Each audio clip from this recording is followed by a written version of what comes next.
நீங்கள் பார்த்து கொண்டிருப்பது News20D தமிழ் உண்மை செய்திகள். இருதய கல்லூரியில் இலவச மதிய உணவு திட்டம் துவக்க விழா, இளைஞர் மற்றும் ஆசிரியர் தின விழா சிறப்பாக கொண்டாடப்பட்டது.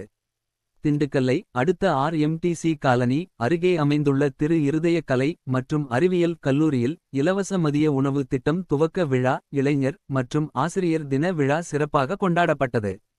இவ்விழாவிற்கு சிறப்பு விருந்தினர்களாக கௌசானல் மாநில அதிபர் அருட்சகோதரர் ஸ்டீபன் ஆரோக்கியசாமி மற்றும் ஏஞ்சலோ மாநில அதிபர் அருட்சகோதரர் பாக்கியநாதன் ஆகியோர் கலந்து கொண்டு மாணவர்களுக்கு ஊக்கமளிக்கும் வகையில் சிறப்புரையாற்றினர். இல்லத் தலைவர் அருட்சகோதரர் முனைவர் ஞானப்பிரகாசம் கௌரவ விருந்தினராக கலந்து கொண்டு ஆசீர்வாத உரையாற்றினார். அருட்சகோதரர்கள் லூர்து ராஜ் வளாக ஆலோசகர் மற்றும் ஜெயபிரகாஷ் விடுதி இயக்குனர் இவ்விழாவில் கலந்து கொண்டு விழாவை சிறப்பித்தனர். முன்னதாக வேதியியல் துறை தலைவர் கிருஷ்டி ராணி வரவேற்புரை வழங்கினார். கல்லூரி செயலர் முனைவர் ஜேசுதாஸ் அறிமுக உரையாற்றினார். இவ்விழாவின் முக்கிய அம்சமாக இலவச மதிய உணவு திட்டம் துவக்கி வைக்கப்பட்டது. மேலும் மாணவர்களின் படைப்புகள் தொகுக்கப்பட்டு இதய கதிர் எனும் தலைப்பில் புத்தகமாக வெளியிடப்பட்டது. கல்லூரி முதல்வர் முனைவர் ஹேமலதா தலைமை உரையாற்றி மாணவர்களை ஊக்குவித்தார்.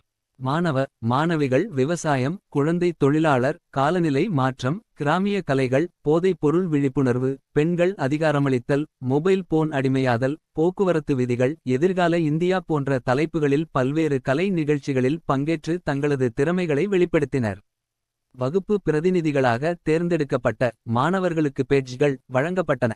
இளைஞர் தினத்தை முன்னிட்டு நடைபெற்ற பல்வேறு போட்டிகளில் வெற்றி பெற்ற மாணவிகளுக்கு பரிசுகள் மற்றும் சான்றிதழ்கள் வழங்கப்பட்டன.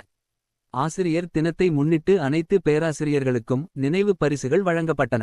விழாவின் நிறைவில் துணை முதல்வர் சபரி ஆரோக்கியதாஸ் நன்றியுரை வழங்கினார். இவ்விழாவினை இயற்பியல் துறை தலைவர் அருண் ராய், பேராசிரியர் ஹர்ஷினி தேவி.